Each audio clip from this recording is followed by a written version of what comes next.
آپ حیران ہوں گے، ہمارے اکابرین نے اوپر سے لے کر نیچے تک، اور چھوٹی سے لے کر بڑی، اور بڑی سے لے کر چھوٹی تک، ایک ایک اللہ کی امانت کو امانت سمجھا اور اس کا حق کس طریقے سے ادا کیا، آپ سنیں گے تو حیران رہ جائیں گے۔ ہمارے استاد تھے، ان کی کلاس میں لگا ہوا تھا کہ بھائی مولوی صاحب یہ فلاں سے فلاں وقت مولوی صاحب کا بچوں کے لیے ہے، اس وقت میں کوئی بھی نہ آئے، باقاعدہ طور پر کلاس کے باہر لکھا ہوا تھا۔ اب کوئی کتنا ہی ضروری کام کے لیے کیوں نہ آئے، جب وہ نوٹس بورڈ کو پڑھتا تھا اندر جانے کی ہمت ہی نہیں کرتا تھا۔ یہ امانت ہے، اس وقت میں آ کر آپ ہم سے خیانت نہ کروانا، کوئی نہیں جاتا تھا۔ سن کر آپ حیران ہوں گے، ان کا اکابر کا تقوی دیکھیے، ان کا اللہ سبحانہ و تعالیٰ کا ڈر دیکھیے، اور امانت کے ادا کرنے کا ان کا دل میں کیا احساس ہے وہ دیکھیے، کہ ایک دفعہ ایک آدمی آ گیا اور صرف 2 منٹ کے لیے آیا، 2 منٹ کے لیے، اور 2 منٹ کے لیے آ کر حضرت کے کان میں کوئی بات کی اور کہہ کر چلا گیا۔ اور حضرت نے کوئی قلم لے لیا، لکھا، کچھ کاغذ لکھا اور کہا باہر وہ آدمی کھڑا ہے، اس کو جا کے کاغذ دیا۔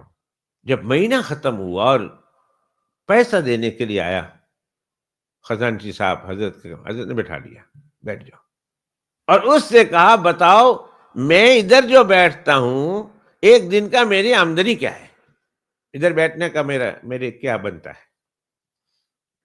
اس نے کچھ بتایا کہ 150-200 روپے بنتے ہیں اس زمانے میں، 150-200۔ انہوں نے کہا یہ کتنا گھنٹہ میں کام کرتا ہوں اس کا 150 ملتا ہے، اس میں سے اتنی منٹ، 5 منٹ 10 منٹ نکالو تو اس کا کتنا بنتا ہے؟ انہوں نے کہا 10 منٹ کا اتنا بنتا ہے۔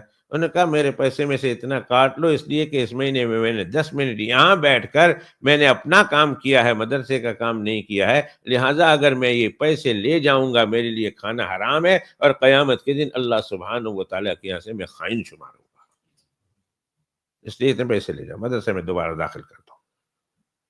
ہم حیران اور پریشان۔ کئی اکابرین کے واقعات ضمن میں ملتے ہیں کہ انہوں نے چھوٹی چھوٹی باتوں کا اہتمام کیا۔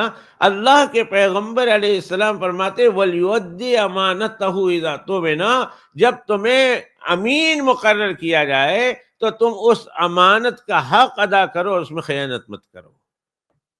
یہ خلاصہ اس حدیث کا۔ تو اللہ سبحانہ و تعالیٰ کے تم محبوب بن جاؤ گے، تم اللہ کے رسول سے محبت کرنے والے بن جاؤ گے، اور اللہ اور اس کا رسول بھی تم سے محبت کرنے والا بن جائے گا۔ یہ فرمایا جناب رسول اللہ صلی اللہ علیہ وسلم۔